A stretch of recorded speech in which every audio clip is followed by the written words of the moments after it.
Bonjour, si vous allez à la vidéo précédente que je viens de publier, vous avez un lien par rapport à un nouvel entretien avec David Lévesque. Dans cette vidéo-là, je dis qu'il y avait quelque chose dont je voulais parler, puis ça m'était reparti tout de suite. Et puis, c'est revenu tout de suite après. Donc, je me suis dit, je vais faire un audio.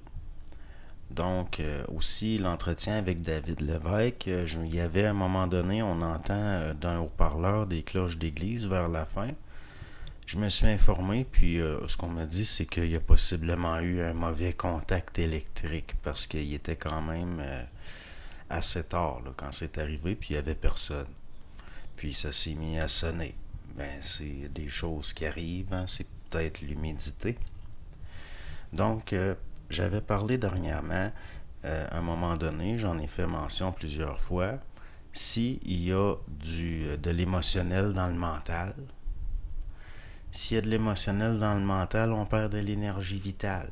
Puis c'est quelque chose qu'on peut voir d'une façon concrète, au niveau de la pratique, d'une pratique en temps réel.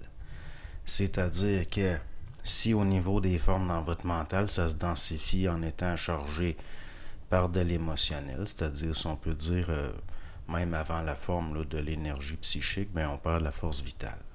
C'est pour ça qu'il a été question, jusqu'à un certain point, là on parle pas de certains corps subtils comme ils ont été parlés, mais si on parle juste le mental, le vital, l'émotionnel, il faut qu'il y ait un alignement. La fusion, ça sera pas entre ces corps-là qui s'interpénètrent, au contraire, il faut pas que ça arrive. Il faut que ces choses-là restent séparées les unes des autres, mais que ce soit aligné.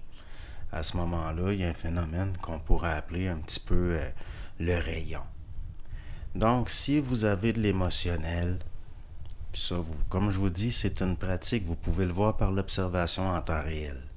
Si vous avez de l'émotionnel dans le mental, vous allez perdre la force vitale. Ça va vous prendre de l'énergie, comme quelqu'un, par exemple, qui angoisse puis qui se casse la tête.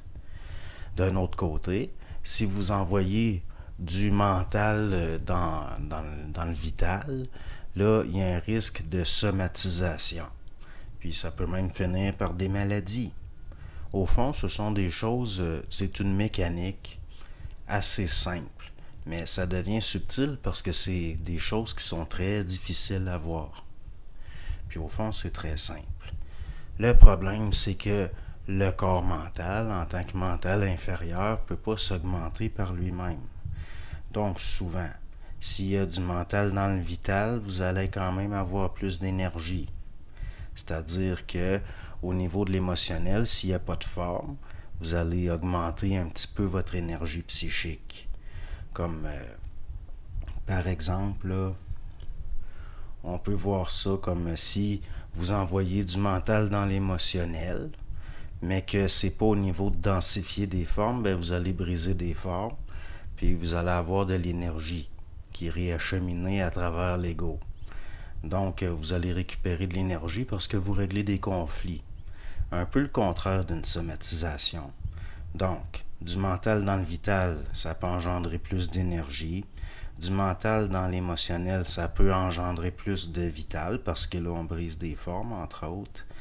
De l'émotionnel dans le vital, ça va abaisser le corps mental. Ça, je le dis par expérience. De l'émotionnel dans le mental, ça va baisser la force vitale. Ça aussi, je le dis par expérience, par pratique. Du vital dans l'émotionnel, ça peut engendrer encore moins de mental. Puis du vital dans le mental, ça peut augmenter l'énergie psychique si on brise des formes. Mais là, comme vous voyez, il est possible d'avoir plus d'émotionnel, il est possible d'avoir plus de vital, il est possible de perdre du mental, il est possible d'avoir moins de vital, il est possible d'avoir moins de force mentale, puis il est possible d'avoir plus d'émotionnel, c'est-à-dire en tant qu'énergie psychique. Mais il n'y a aucune façon d'augmenter le mental inférieur, à moins là, d'entrer dans ce qui a été appelé le mental supérieur. Donc, c'est là qu'à un moment donné on n'aura pas le choix. Là.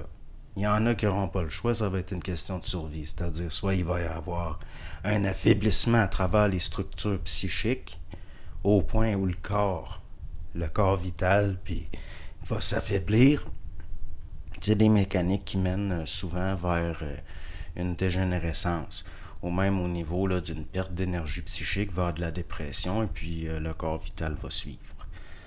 Mais le corps mental, ça ne peut pas s'augmenter en énergie sans une structure plus haute.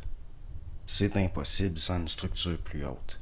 Parce que juste cette structure de base-là, le vital, le mental, l'émotionnel, si c'est en circuit fermé, il faudrait qu'il n'y ait eu aucune altération au niveau du mémoriel expérimental de l'individu. Et puis ça, c'est impossible. Pour que ça reste sain, là, c'est impossible au niveau d'une vie humaine, au niveau de l'expérimental, de ne vivre aucune altération au niveau d'enregistrement d'expérimental dans le mémoriel. C'est pour ça que va devenir nécessaire des structures plus hautes. Puis encore là, on en reparlera plus tard, mais c'est des choses qui sont visibles au niveau d'une pratique et qui sont extrêmement concrètes. Même il y en a, bon, on pourrait donner le nom à ça, on pourrait voir ça comme faisant partie de ce qui a été appelé la psychologie évolutionnaire, entre autres. Donc, c'est ce que j'avais à dire pour aujourd'hui. Bonne journée à vous.